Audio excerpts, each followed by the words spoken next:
Hosea chapter 1. The word of the Lord that came to Hosea, the son of Beeri, in the days of Uzziah, Jotham, Ahaz, and Hezekiah, kings of Judah, and in the days of Jeroboam, the son of Joash, king of Israel.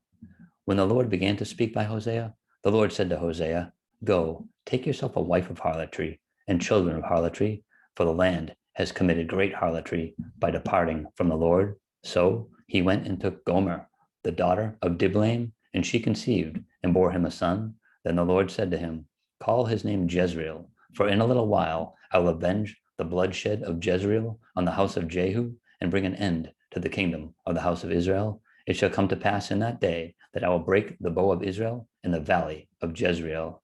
And she conceived again and bore a daughter. Then God said to him, Call her name Lo Ruhamah, for I will no longer have mercy on the house of Israel, but I will utterly take them away. Yet I will have mercy on the house of Judah, will save them by the Lord their God, and will not save them by bow, nor by sword or battle, by horses or horsemen.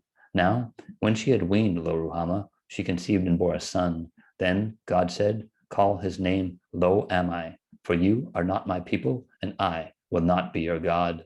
Yet the number of the children of Israel shall be as the sand of the sea, which cannot be measured or numbered. And it shall come to pass in the place where it was said to them, You are not my people, there it shall be said to them, You are sons of the living God. Then the children of Judah and the children of Israel shall be gathered together and appoint for themselves one head, and they shall come up out of the land, for great will be the day of Jezreel.